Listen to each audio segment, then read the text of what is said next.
السلام علیکم دوستو، میرا نام ہے کامران ارمان اور آپ دیکھ رہے ہیں پورا سارا واقعات۔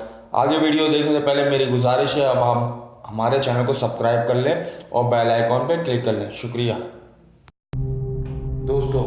زبور جو کہ عربی زبان کا لفظ ہے کہ معنی گیت، میوزک یا خوشحالی کے ہیں۔ یہ وہ پہلی آسمانی کتاب ہے جو تقریباً 1000 سال قبل مسیح یروشلم میں پیدا ہونے والے اللہ کے پیغمبر حضرت داؤد علیہ السلام پر نازل ہوئی۔ اس سروے کے مطابق قرآن مجید میں 16 بار اس کا ذکر آیا ہے۔ اسلامی حوالہ کے مطابق داؤد علیہ السلام بیک وقت نہ صرف اللہ کے نبی تھے بلکہ حکمران وقت بھی تھے۔ آپ ذکر میں خصوصاً اس معجزے کا تذکرہ عام ملتا ہے کہ آپ کی آواز دلوں کو چھو لیتی تھی۔ آپ اس قدر خوش الحام تھے کہ لہنے داؤد میوزک اور لفظ فطرت کی دنیا میں ایک اصطلاح کی حیثیت اختیار کر گئے۔ حضرت ابو ہریرہ رضی اللہ عنہ کی روایت کردہ ایک حدیث کے مطابق آپ جب اپنی سواری پر سوار ہوتے تو رکاب میں سے ایک سے دوسرے پاؤں رکھنے تک زبور کی تلاوت ختم کر لیتے۔ یہ آپ کا دوسرا معجزہ تھا جو اللہ رب العزت کی طرف سے آپ کو بخشا گیا تھا۔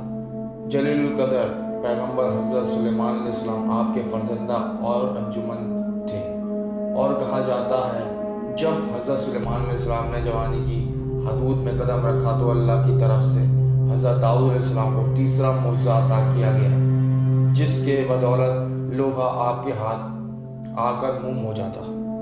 بنی اسرائیل کے لیے حضرت داؤد علیہ السلام پہ اتاری۔ اس میں ارشاد ہے، میرے ماننے اور نیک عمل کرنے والے زمین پہ میرے خلیفہ ہوں گے۔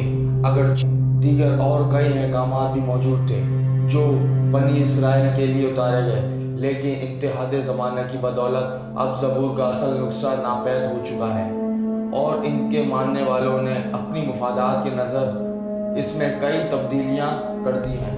اسی لیے یقین کے ساتھ اس کتاب کا کوئی اور حوالہ دینا قرین انصاف ہوگا۔ قرآن کریم کے مطابق حضرت داؤد علیہ السلام کی دانائی اور ذہانت بھی بے مثال تھی۔ میں آپ علیہ السلام کے پیروکار کو یہودی کا نام دیا جاتا ہے۔ یاد رہے کہ حضرت یعقوب علیہ السلام جن کا لقب اسرائیل تھا، آپ کی آل میں حضرت موسیٰ علیہ السلام تک جتنے بھی پیغمبر گزرے ان سب کو اولاد اسرائیل اور ان سب پیغمبروں کو ماننے والوں کو بنی اسرائیل کہا جاتا ہے۔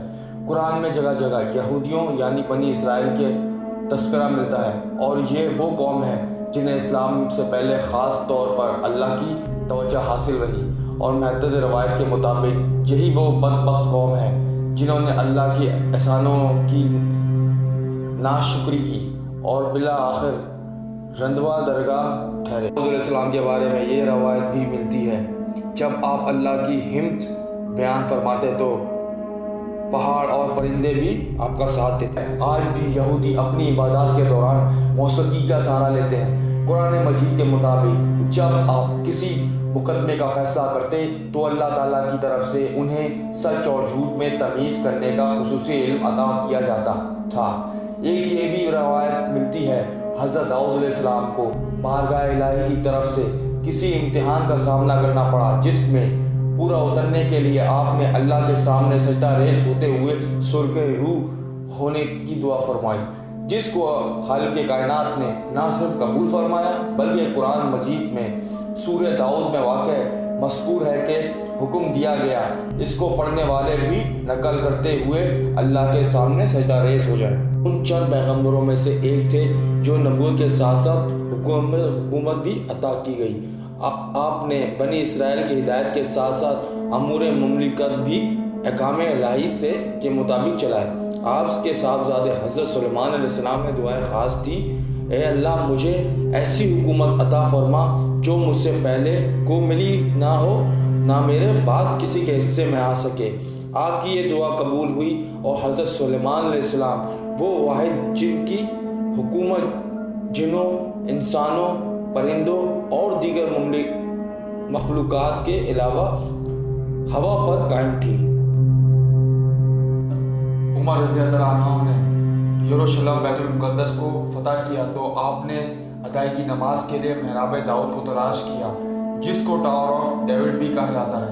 حدیث کے مطابق حضرت داؤد علیہ السلام کی نماز اور روزہ اللہ کے نزدیک پسندیدہ ترین عبادات تھی۔